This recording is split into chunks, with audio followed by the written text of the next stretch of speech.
Bapak Ibu persilakan dulu kembali. Shalom. Sekali lagi shalom. Yesus tetap dahsyat dan luar biasa dalam kehidupan kita. Amin.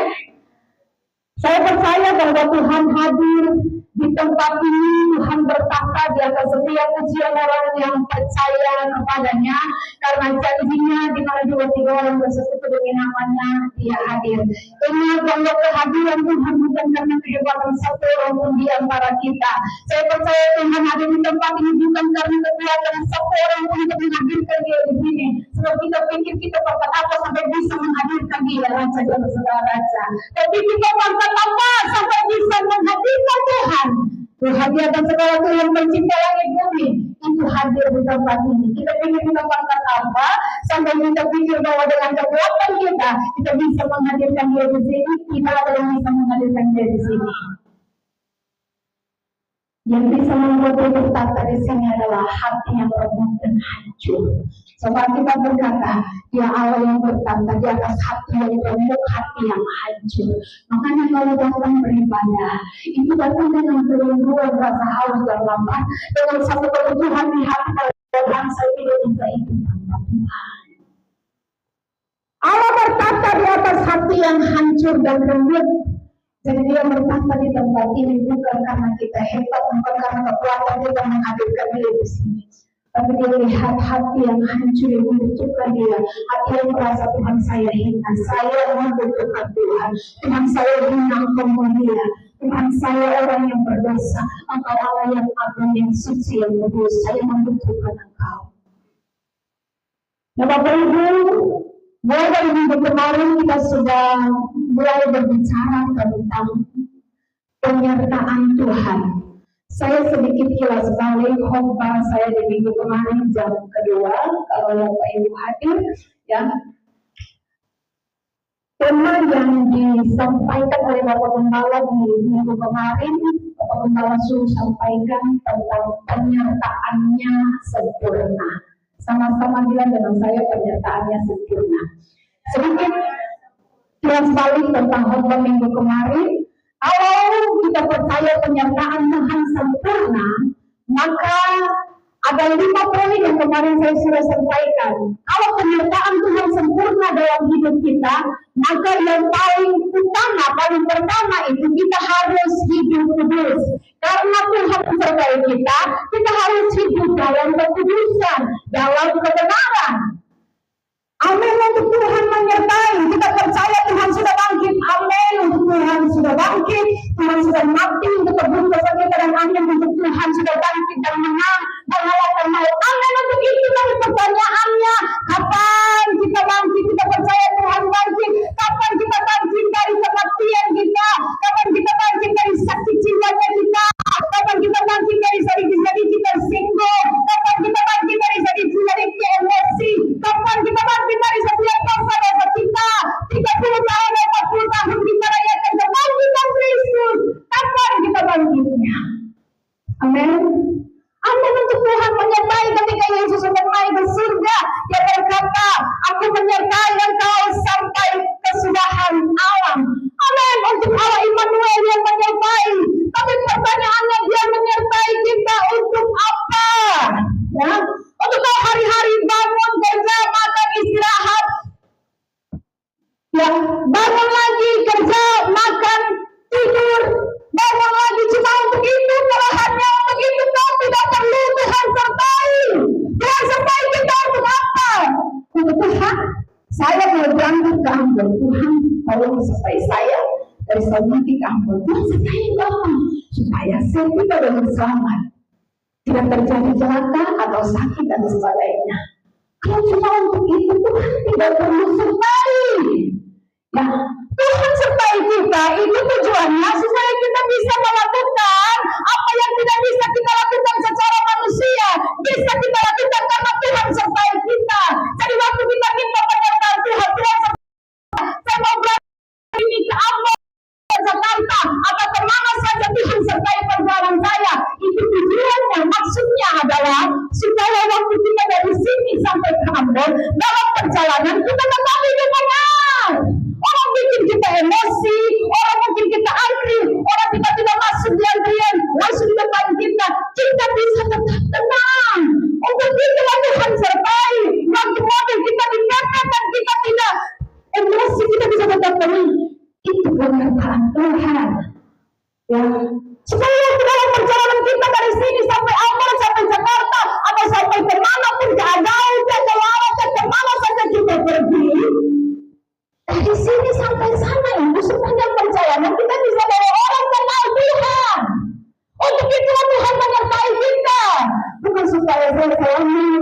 tidak sakit, ya, tidak terjadi kecelakaan dan sebagainya. Kalau hanya untuk hal-hal sementara di dunia ini, Tuhan tidak perlu sertai, itu terlalu remeh. Ya, kalau kita minta Tuhan, itu artinya dimanapun kita berada, kita akan tetap hidup dalam kekudusan. Mau tantangan seberapa apapun, mau masalah yang terjadi, mencengkelkan seperti apapun, kita akan tetap tenang karena Tuhan menyertai, damai tetap ada. Kita akan tetap hidup dalam kekudusan. Kita akan bawa orang untuk mengenal Tuhan. Kita akan saksikan cerita Tuhan kepada orang lain. Untuk itulah Tuhan menyertai. Karena kalau secara manusia kita tidak sanggup, tapi karena Tuhan menyertai kita, Dia menyembuhkan kita. Untuk itulah Tuhan menyertai. Jadi saya harap kita tidak salah paham tentang penyertaan Tuhan. Yang sertai kau bukan untuk kau duduk main game seharian, bukan untuk kau duduk nonton drakor seharian. Tuhan menyertai engkau. Masa kita duduk main game, kita duduk nonton drakor, namun Tuhan peduli bahwa kita menyertai Tuhan. Namun kita nonton drakor, Tuhan sertai saya di hari ini. Kita habiskan waktu kita hanya untuk hal-hal yang sementara di dunia ini. Tuhan sertai. Kita duduk sertai. Kita makan cerita-cerita, Tuhan sertai. Kita lakukan semua urusan kita, Tuhan sertai. Kita tidak peduli dengan kehendak Tuhan. Kita tidak peduli dengan urusan kerajaan surga, tidak peduli. Yang penting Tuhan sertai saya supaya saya bisa bikin urusan-urusan. Kita tidak peduli hidup kita menjadi berkat membawa orang dari gelap kepada terang. Kita tidak peduli. Nah, orang-orang seperti ini sudah jadikan Tuhan berikan.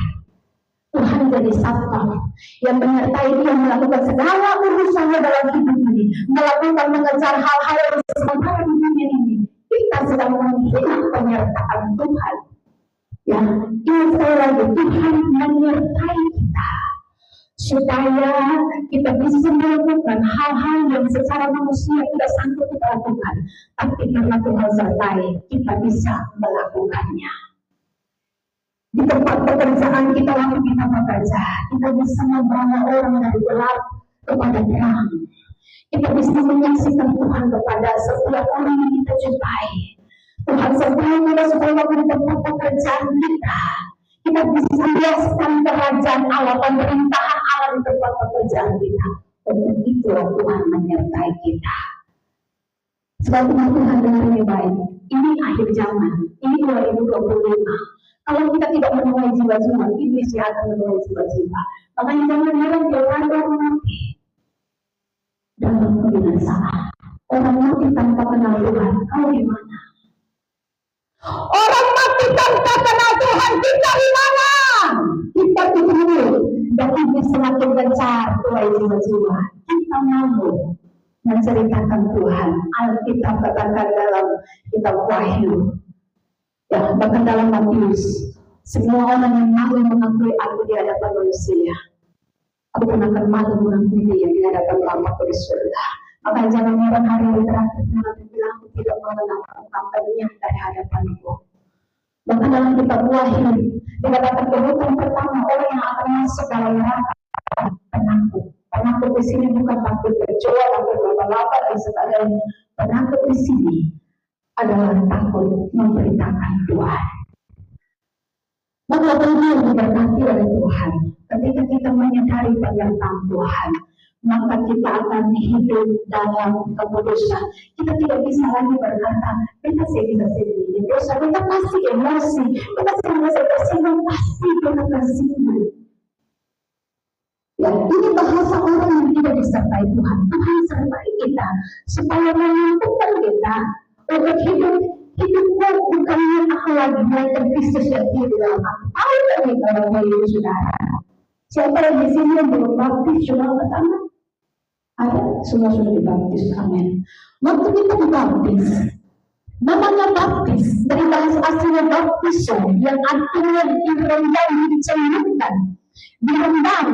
Yang direndam dalam air itu artinya kita masuk, kita mati, kita hilang dalam Kristus. Yang muncul, yang kelihatan itu Kristus, kita dikuburkan dalam Kristus.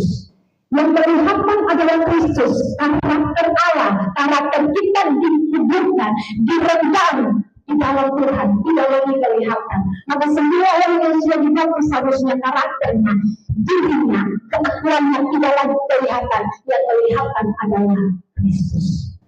Yang kelihatan adalah karakter Kristus. Nah, karena itu, karena Tuhan menyertai kita, kuasa kebangkitannya minggu lalu saya sudah jelaskan. Kristus bangkit, ya, kematian Kristus membebaskan kita dari dua hal. Pertama,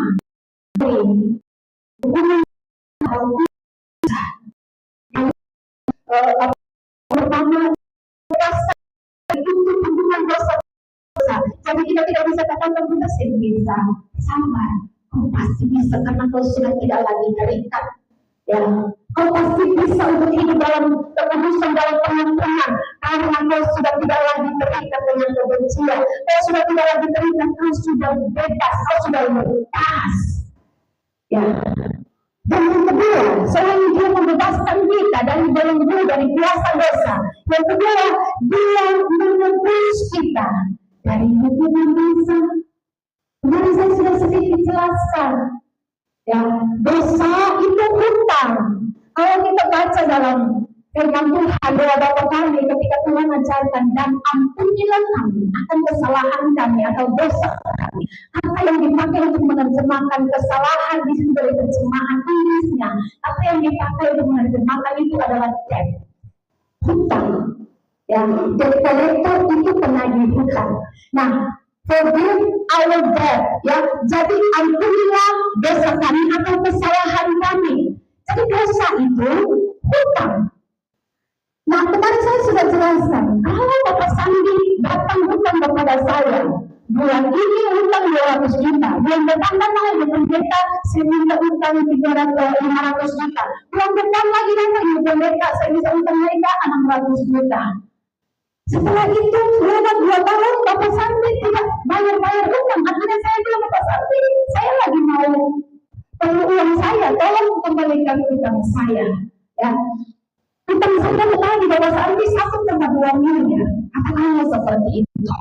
Lalu Bapak Sandi bilang, Ibu Pendeta, maaf, tapi saya berjanji, Ibu Pendeta tidak usah khawatir.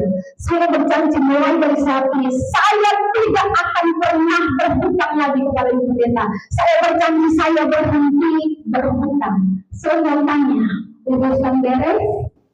Masalah selesai? Tidak.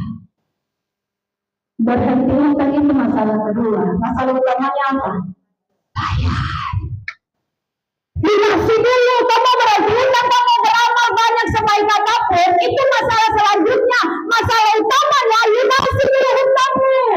Semua dosa manusia, semua orang dalam dunia ini dapat tidak katakan telah berbuat dosa dan kehilangan kemuliaan Allah.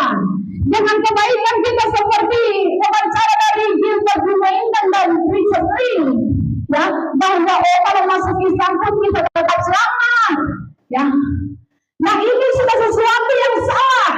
Ya, sebab di luar Yesus kita tidak bisa selamat, hanya dengan tinggal di dalam Yesus kita bisa selamat. Sebab semua kebaikan di luar Yesus adalah kain kotor. Makanya orang bisa berbuat baik karena mungkin berhenti dengan dosa. Tapi kalau tidak tinggal dalam Tuhan, apa tetap berhutang, apa tetap mati menanggung untuk dosa itu. Ya, tapi kalau orang percaya kepada Tuhan, dia mati, dia sudah bayar lunas hutang dosamu.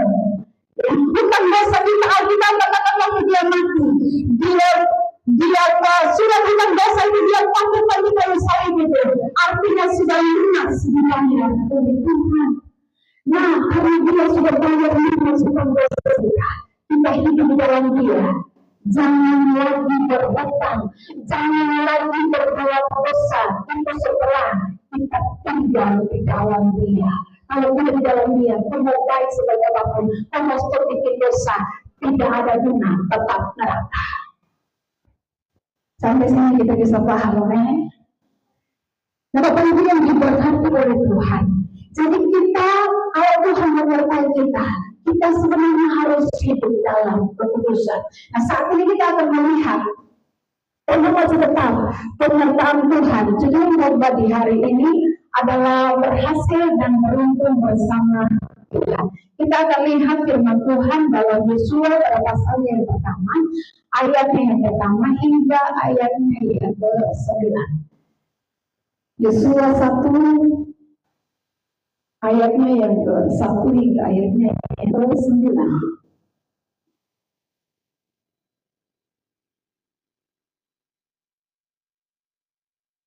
Kalau Bapak Ibu sudah dapat, saya dan kita semua bangkit berdiri dan kita akan bacakan firman Tuhan secara bergantian.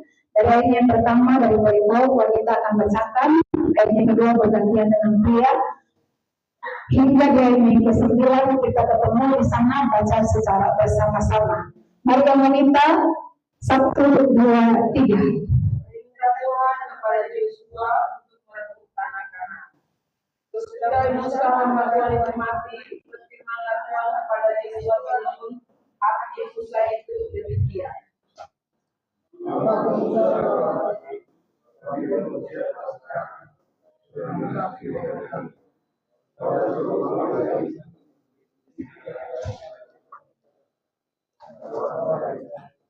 Setiap tempat yang akan diinjak pada kakimu, berikan kepada kamu, seperti yang telah kujanjikan kepada Musa.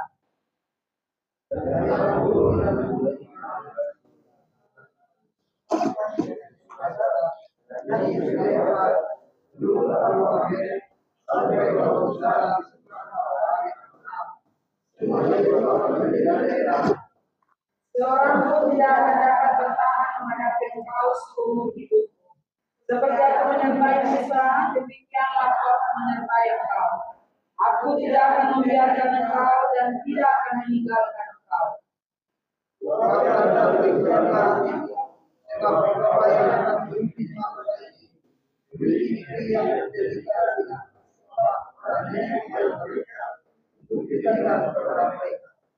Hanya kuatkan dan teguhkanlah hatimu dengan sungguh-sungguh.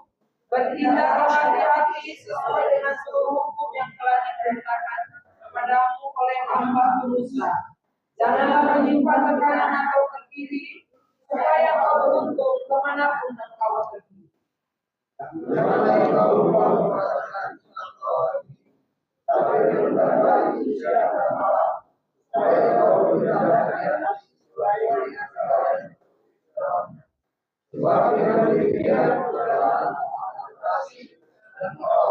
Sama-sama. Bukankah aku perintahkan kepadamu, kuatkan dan teguhkanlah hatimu, janganlah kecut dan tawar hati, sebab Tuhan Allahmu menyertai engkau kemanapun engkau pergi. Amin. Firman Tuhan, Bapak Ibu dipersilakan duduk kembali. Ini firman Tuhan yang diberikan khusus kepada Yosua. Kenapa Yosua? Karena Yosua yang menggantikan Musa memimpin bangsa Israel. Karena suatu kesalahan, maka Tuhan tidak izinkan Musa memimpin Israel masuk tanah perjanjian. Musa mulai jauh, tapi tidak masuk ke tanah perjanjian. Karena itulah maka firman ini datang kepada Yosua sebagai orang yang akan melanjutkan estafet kepemimpinan Israel masuk tanah perjanjian. Itu berarti bahwa ada tugas besar yang Tuhan berikan kepada Yosua. Mungkinkah Yosua berhasil? Mungkinkah Yosua sukses? Mungkinkah Yosua bisa beruntung? Yosua memang diperintahkan Tuhan pimpin Israel, tapi itu bukan berarti bahwa karena Tuhan yang perintahkan dia tidak akan mengalami kesulitan, dia tidak akan mengalami masalah. Sebab dalam mengerjakan tugas ini Yosua menghadapi sejumlah besar masalah. Apa saja masalah kesulitan yang dihadapi Yosua? Yang pertama, masalah atau kesulitan yang dihadapi Yosua adalah usianya saat disuruh oleh Tuhan memimpin bangsa Israel. Itu sudah yang lain yang sudah bisa memperkasi berapa usia Yosua pada saat dia Israel. Ya, kita bisa saja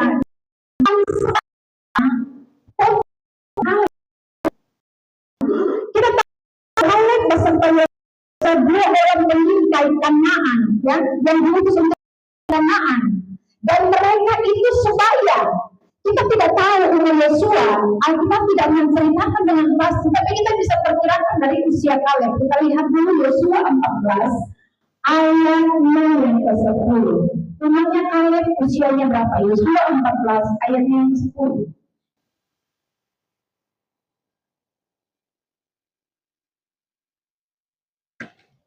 Tolong membacakan bagi kita Yosua 14 ayat 10.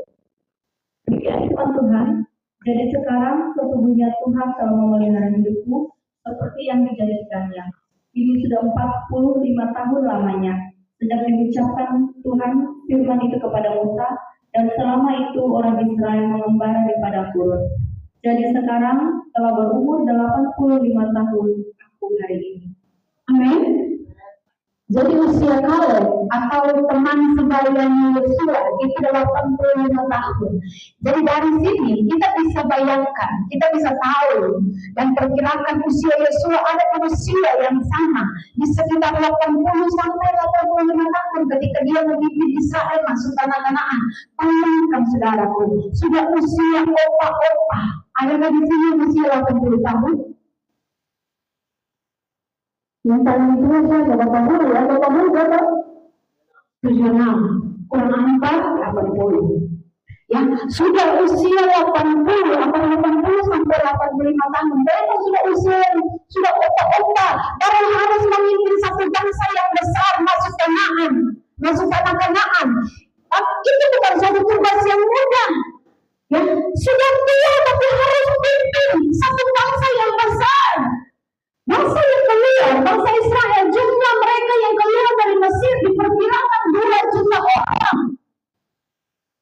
Ya, kesulitan yang kedua yang dihadapi oleh Yosua untuk menerima tugas dari Tuhan adalah Israel, bangsa yang akan dipimpin ini bukan bangsa yang baik, bukan bangsa yang dengar-dengaran. Mereka adalah bangsa yang sangat kepala batu, keras kepala, alias kita katakan bangsa yang tegar tengkuk.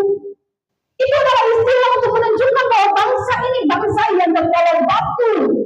Coba kalau sudah Tuhan suruh pimpin bangsa-bangsa yang taat, yang dengar-dengaran, sedikit mudah. Tapi ini tidak. Tuhan suruh pimpin bangsa yang otaknya tidak beres. Tapi ternyata dia harus memimpin satu bangsa yang otaknya dan hatinya tidak beres. Banyak contoh dalam Alkitab yang menggambarkan, yang menjelaskan bagaimana tegar tengkuknya Israel, otak dan hatinya yang tidak beres itu. Tapi kita akan lihat satu contoh saja bagaimana mereka bersikap. Bilangan 14 ayatnya yang pertama hingga ayatnya yang ke-10. Tolong dibacakan bagi kita secara cepat. Bilangan 14, demikian firman Tuhan, pemberontakan umat Israel. Ada suara nyaring dan bangsa itu menangis pada malam itu. Ya, sampai situ dulu. Sebenarnya teman itu mengeluarkan suara nyaring dan satu bangsa itu menangis. Pada malam itu suara kita bayangkan. Jumlah mereka yang keluar dari Kanaan, dari Mesir, 2 juta orang, dan satu bangsa menangis. 2 juta orang menangis, saudara bisa bayangkan. Ya, mereka menangis pada malam itu. Ya, mereka menangis di padang gurun. Belum lagi kalau Israel punya tangisan itu pakai nada. Jadi bayangkan saja 2 juta orang menangis. Ya, itu repot betul. Dan tangisan mereka apa? Coba lihat yang selanjutnya. Yang kedua, bersungut-sungutlah semua orang Israel kepada Musa dan Harun. Dan segenap umat itu berkata kepada mereka, sekiranya kami mati di tanah Mesir atau di padang gurun ini. Mengapakah Tuhan membawa kami ke negeri ini, supaya kami tewas oleh pedang dan istri serta anak-anak kami mencari tawanan? Bukankah lebih baik kami pulang ke Mesir? Iya, sampai situ dulu. 400 tahun diperbudak jadi budak, jadi jauh di Mesir. Dan sekarang Musa sudah bawa mereka keluar dari perbudakan Mesir dengan segala macam pengorbanan, mujizat yang Tuhan nyatakan, banyak hal yang terjadi. Bayangkan laut berbelah dan segala macam mujizat yang awan keluar api. Tapi menangis mereka pulang ke Mesir. Bagaimana saya tidak bilang ini otak tidak beres bangsa ini, hatinya pun tidak beres. Ya, sudah lihat penyertaan Tuhan, Tuhan sudah bebas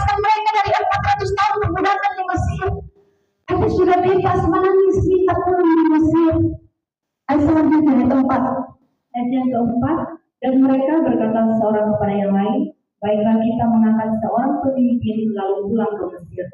Lalu sujudlah Musa dan Harun di depan mata seluruh jemaah Israel yang berkumpul di situ.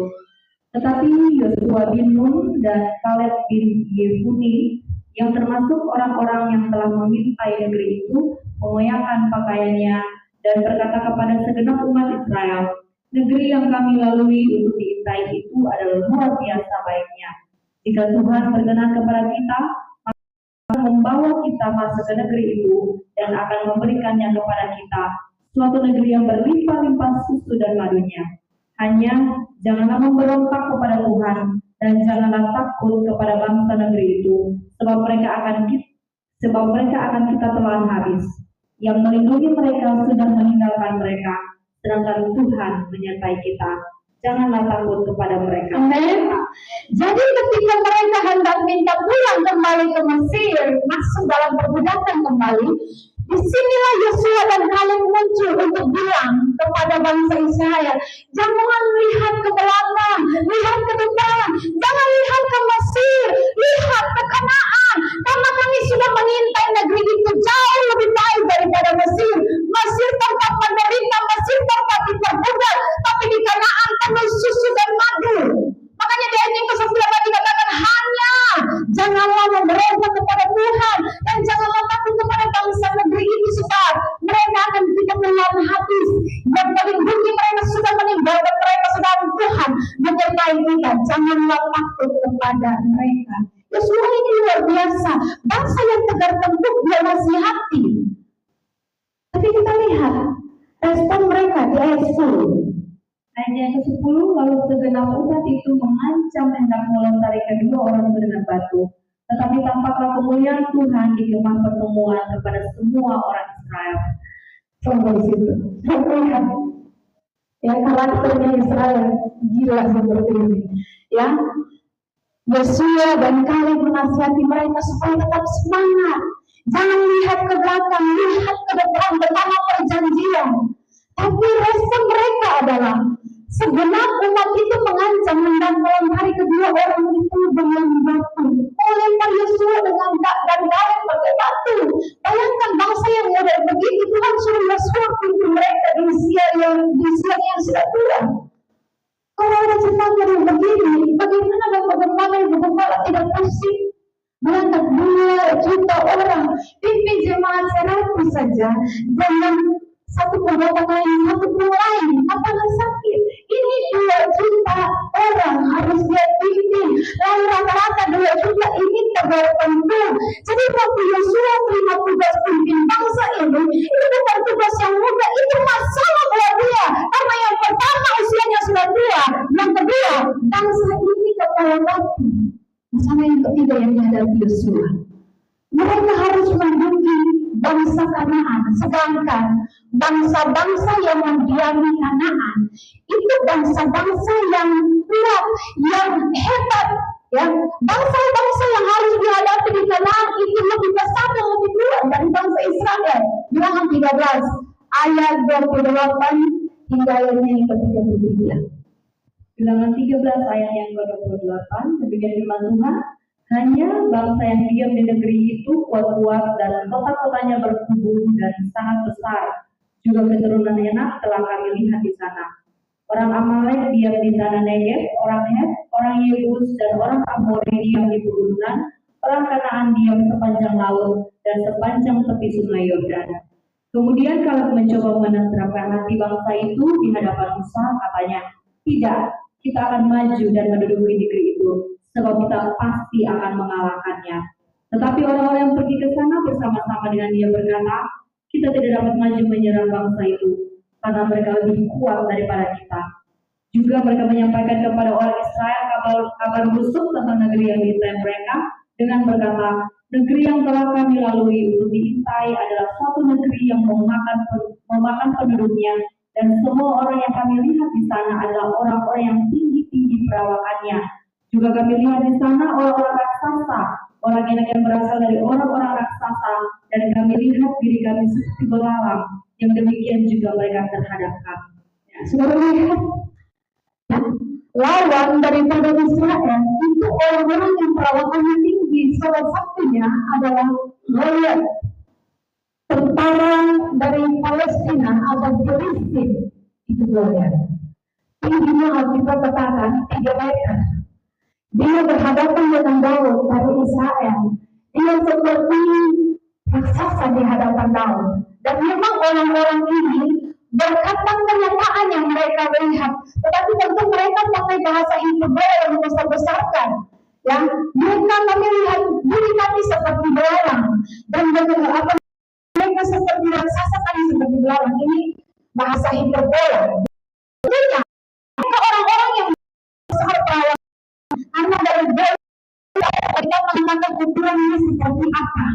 Jadi kalau kalian katakan kita pasti mengalahkannya karena dia lihat dari sudut pandang Tuhan. Tapi yang dikatakan 8 pengintai yang lain, ya, mereka mengatakan apa adanya dari sudut pandang manusia. Dan karenanya memang benar, musuh mereka jauh lebih besar, jauh lebih kuat. Ulangan 7 ayat 1.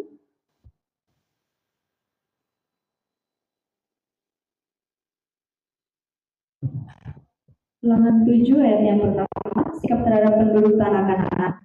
Apabila Tuhan Allahmu telah membawa engkau ke dalam negeri, kemana engkau masuk mendudukinya, Ia telah menghalau banyak bangsa dari depanmu, yakni orang Het, orang Girgasi, orang Amori, orang Kanaan, orang Feris, orang Hewi, dan orang Yebus. 7 bangsa yang lebih banyak dan lebih kuat daripadamu. Ulangan 9 ayatnya yang ke-1 hingga yang ke-2. Bayangkan, 7 bangsa di Kanaan lebih besar dan lebih kuat daripada Israel. Ulangan 9 ayatnya yang pertama dan kedua. Demikian firman Tuhan, orang Israel diperingatkan supaya jangan membanggakan jasanya. Ayat yang pertama, dengarlah, hai orang Israel, engkau akan menyeberangi sungai Yordan pada hari ini untuk memasuki serta menduduki daerah bangsa-bangsa yang lebih besar dan lebih kuat daripadamu, yakni kota-kota besar yang kubu-kubunya sampai ke langit. Suatu bangsa yang besar dan tinggi, orang enak yang kau kenal dan yang tentangnya kau dengar orang berkata, siapakah yang dapat bertahan menghadapi orang enak? Artinya memang real, kenyataannya memang orang enak, orang-orang bangsa-bangsa yang diam di Kanaan. Itu 7 bangsa yang orang-orangnya raksasa, orang-orangnya hebat-hebat. Jadi, dari sisi fisik Israel kalah. Yosua pasti kalah. Selain itu, ditambah lagi, mereka secara fisik mereka pasti kalah daripada orang-orang Kanaan. Tetapi belum cukup sampai di situ.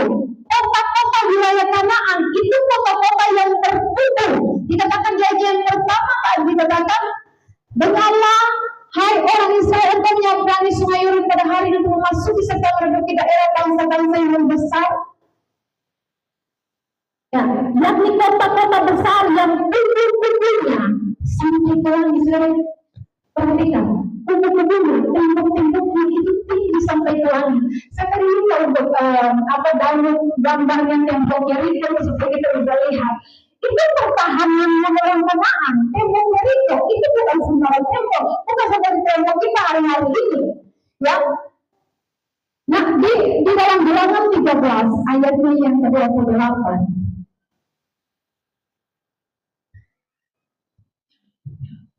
Bilangan 13 ayatnya yang ke-28, demikian firman Tuhan, hanya bangsa yang diam di negeri itu kuat-kuat dan kota-kotanya berkubu dan sangat besar, juga keturunan enak telah kami lihat di sana. Ya, kota-kota besar yang kubu-kubunya sampai ke langit. Itu artinya bahwa kota-kota mereka begitu terlindungi dengan luar biasa. Sebesar-besarnya tembok kita, tidak sebesar tembok mereka. Kita punya tembok, cuma tebalnya 1 batang kali 15, 20 atau mungkin 30 cm. Tapi Kanaan punya tembok itu, ya, itu tembok yang sangat tebal, sangat besar dan tingginya, sangat tinggi. Itu tembok Kanaan. Kenapa sangat tebal? Karena orang bisa bangun rumah di atas tembok itu. Tembok Kanaan. Orang bisa bangun rumah di atasnya. Tahu dari mana? Rahab, ketika cerita tentang Rahab si pelancong itu, karena kita katakan dia tinggal di atas tembok Yeriko. Jadi di atas tembok Yeriko orang bisa bangun rumah di situ. Saudara bisa bayangkan Setebal apa sih tembok kiri? Orang bisa bangun rumah di atasnya. Ya, rumah paling kecil ya 8 meter atau 5 meter.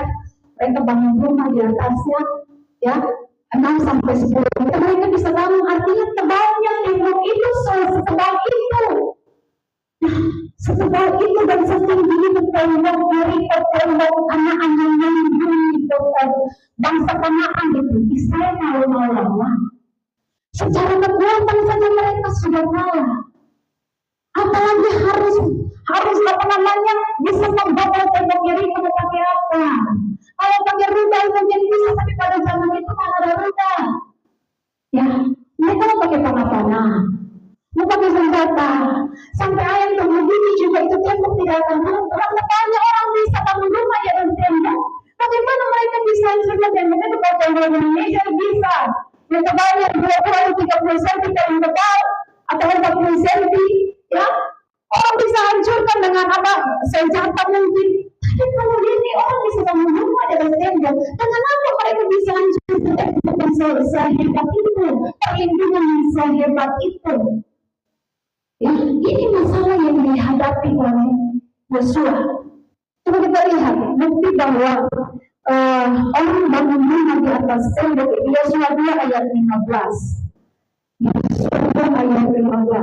Yosua 2 ayat yang ke-15, demikian firman Tuhan.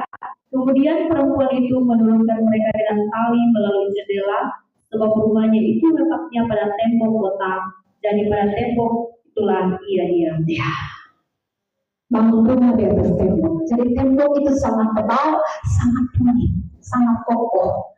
Jadi musuh sudah lebih besar, lebih kuat. Plus mereka punya pertahanan yang sangat luar biasa. Ya, dengan model yang seperti ini, bagaimana Israel yang sudah kalah dari sisi jumlah dan kekuatan bisa menaklukkan bangsa Kanaan. Ya, jadi Israel pasti kalah dalam segala hal. Yosua pasti kalah dalam segala hal. Jumlah kalah, kekuatan fisik kalah, tambah musuh yang terhadapi. Punya pertahanan sangat luar biasa. Masalah. Jadi masalah pertama dia kuat untuk memimpin bangsa itu. Yang kedua, bangsa yang dipimpinnya kepada batu. Yang ketiga, musuh dia yang dihadapi besar dan pertahanannya dasar. Ya, Yosua melakukan tugas dari Tuhan, tapi dia dihadap oleh masalah-masalah yang sangat besar. Melayani Tuhan tidak ada jaminan bahwa tidak ada kesukaran, tidak ada kesulitan. Waktu tidak setia itu Tuhan, jangan pikir bahwa masalah tidak akan datang lagi dan kehidupan kita bebas hambatan, bebas masalah. Tidak. Justru kadang-kadang karena kita taat kepada Tuhan banyak kesulitan datang. Hal yang menarik di sini adalah orang yang setia itu Tuhan menghadapi masalah yang sangat banyak, tapi sering kita melihat orang yang tidak setia itu Tuhan, tidak andalkan Tuhan, hidupnya relatif baiknya, hidupnya relatif aman-aman saja. Kita lihat Mazmur 73 ayat yang ketiga hingga yang kelima dan ayat yang ke-12. Mazmur 73 ayat yang ketiga sampai ayat yang kelima, lengkap dan 12. Demikian firman Tuhan, Mazmur 73 ayat yang ketiga.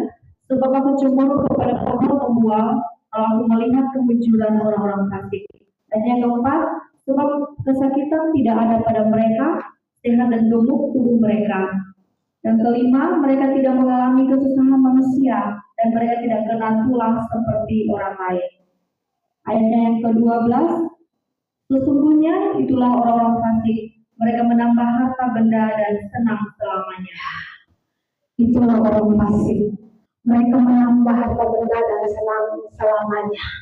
Dikatakan Mazmur cemburu kepada orang fasik, kepada kemunculan orang fasik, sebab kesakitan tidak ada pada mereka, sehat dan gemuk tubuh mereka. Dibalik, ya, kalau orang sehat dan gemuk itu pasti fasik, tidak. Ya, maksudnya orang fasik itu Mazmur mengatakan bahwa mereka sepertinya tidak mengalami kesulitan. Ini dari sudut pandang Mazmur yang lagi cemburu. Sebenarnya tidak selamanya juga, karena mereka pasti kesulitan. Tapi kebanyakan yang Mazmur lihat begitu orang fasik, yang tidak ikut Tuhan sungguh-sungguh, hidup sesuka hati, tapi hidupnya mujur, harta tidak kurang. Sedangkan kita yang ikut Tuhan, cari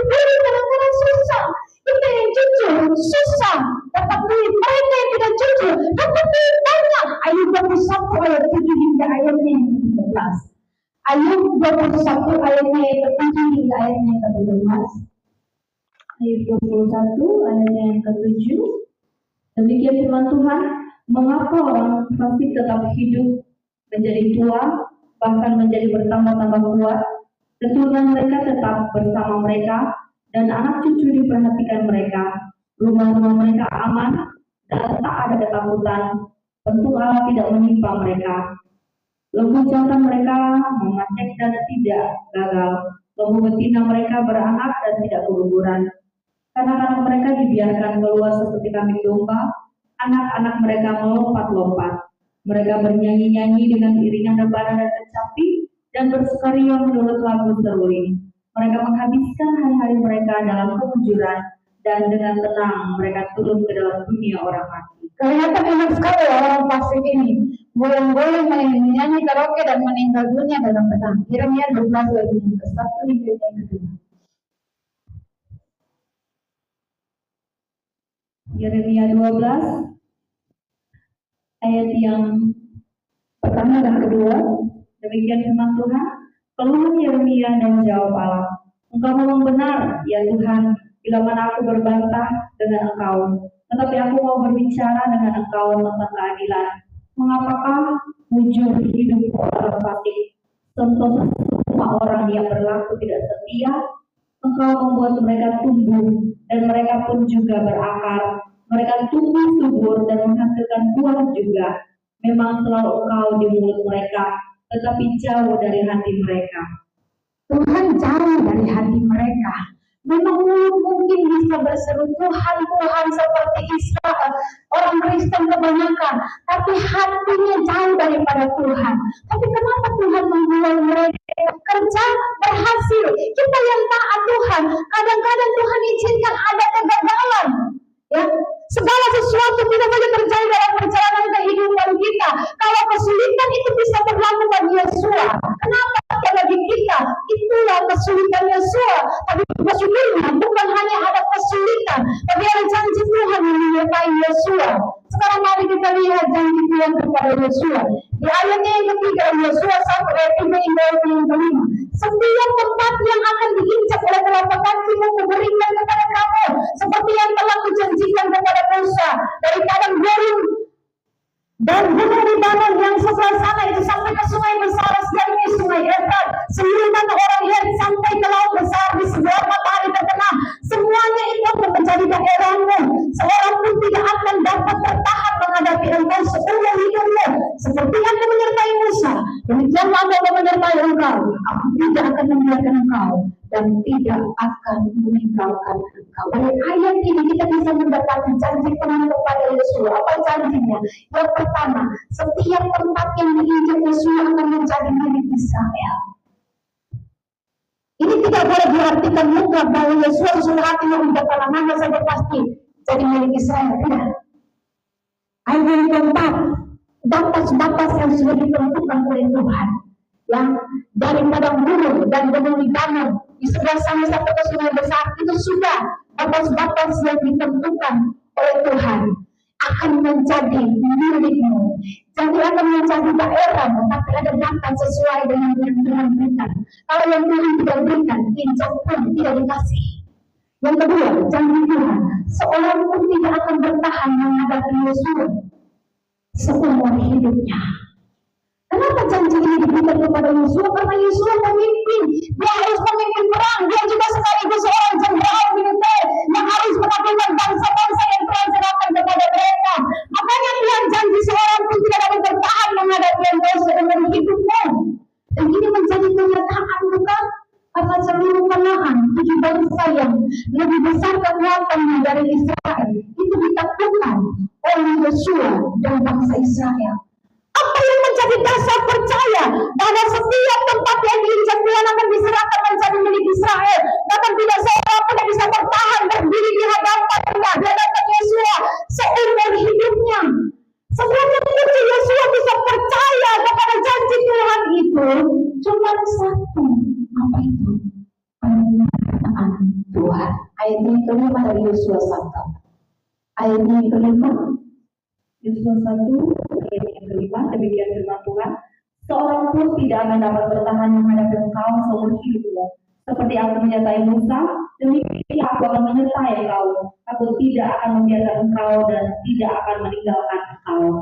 Karena Tuhan menyertai itulah, maka sekalipun banyak kesulitan, tapi bisa berhasil. Walaupun banyak masalah, sekalipun banyak impitan, tapi bisa lolos. Apa? Karena kuncinya Tuhan menyertai. Seperti aku menyertai Musa, demikian aku menyertai engkau.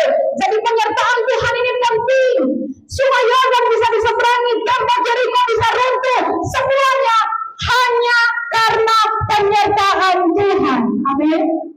Kembali ke Yesaya 1:5, seorang pun tidak akan dapat bertahan menghadapi engkau seumur hidupmu. Seperti aku menyertai Musa, demikian aku menyertai engkau. Aku tidak akan meninggalkan engkau dan tidak akan meninggalkan engkau. Aku menyertai Musa. Musa menyertai engkau, tapi sekarang Musa sudah meninggalkan engkau. Musa sudah tidak ada, dia sudah lewat. Tapi jangan takut, karena biarpun Musa sudah lewat, aku tetap di sini. Aku tidak akan meninggalkan kamu. Musa itu orang hebat, seniornya Yosua. Sama senior yang hebat itu sekarang sudah tidak ada lagi. Ya, kita bisa sangat terpukul dan terpuruk karena sekian lama dia bersama-sama kita, tapi sekarang dia sudah tidak bersama kita lagi. Apakah itu tidak meruntuhkan kita? Harusnya itu meruntuhkan kita, tapi syukurnya adalah Tuhan tidak meninggalkan kita. Amin.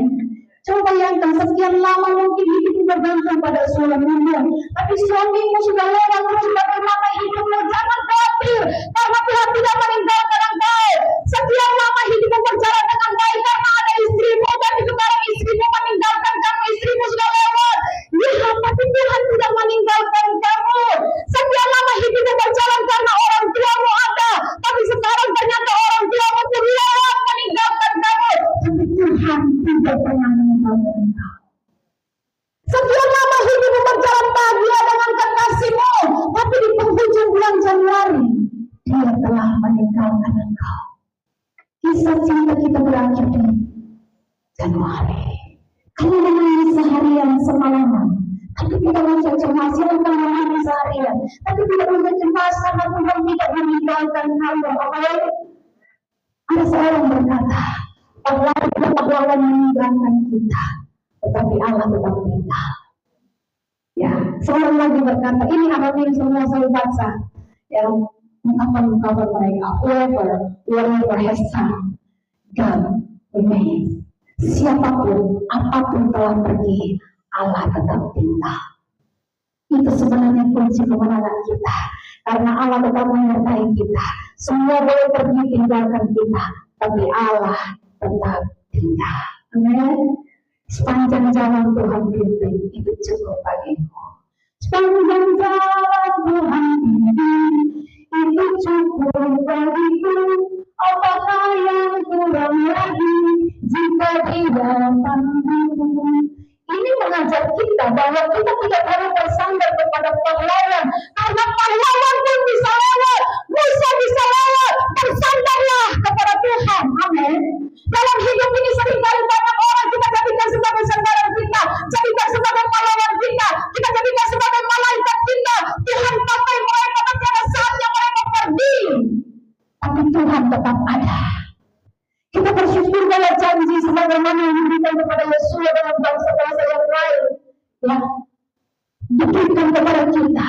Intinya tetap sama adalah Tuhan menyertai kita dan tidak pernah meninggalkan kita. Itu intinya. Ya, janji kepada Yosua dan Israel beda, tapi prinsipnya bahwa Tuhan menyertai itu sama. Ibrani 13 ayatnya yang kelima. Ibrani 13 ayatnya yang kelima. Ibrani 13 ayatnya yang kelima, demikian firman Tuhan. Sekiranya kamu menutup mulut, itu akan dianggap kebijaksanaan daripadamu. Ibrani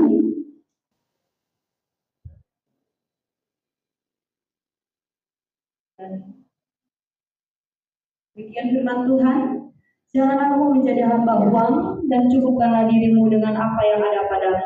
Karena Allah telah berfirman, Aku sekali-kali tidak akan membiarkan engkau, dan aku sekali-kali tidak akan meninggalkan engkau. Amin. Allah yang berfirman, aku sekali-kali tidak akan membiarkan engkau, dan aku sekali-kali tidak akan meninggalkan engkau. Allah berjanji menyertai kita. Karena itu asal kita Kristen sungguh-sungguh, maka percayalah hidup pada banyak susahnya, tapi percayalah Tuhan tidak pernah meninggalkan kita. Mazmur 34 ayatnya yang ke-20. Mazmur 34 ayatnya yang ke-20, demikian firman Tuhan.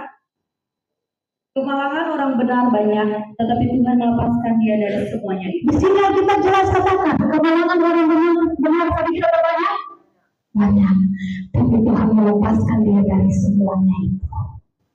Banyak masalah, banyak persoalan hidup banyak, tapi Tuhan melepaskan dia dari semuanya itu. Kadang-kadang kita ini model seperti Gideon. Coba kita lihat, Gideon kemudian bagaimana? Hakim-hakim 6 ayat 13. Hakim-hakim 6 ayatnya yang ke-13. Hakim-hakim 6 ayatnya yang ke-13, demikian firman Tuhan. Jawab Gideon kepadanya, "Ah, Tuanku, jika Tuhan menyertai kami, mengapa semuanya ini menimpa kami? Di manakah segala perbuatan-perbuatannya yang ajaib yang diceritakan oleh nenek moyang kami kepada kami, ketika mereka berkata, bukankah Tuhan telah menuntut kita keluar dari Mesir? Tetapi sekarang Tuhan membuang kami dan menyerahkan kami ke dalam cengkraman orang Midian." Ya, seringkali ketika kita sulit, kita seringkali seperti Gideon, merasa ditinggalkan oleh Tuhan.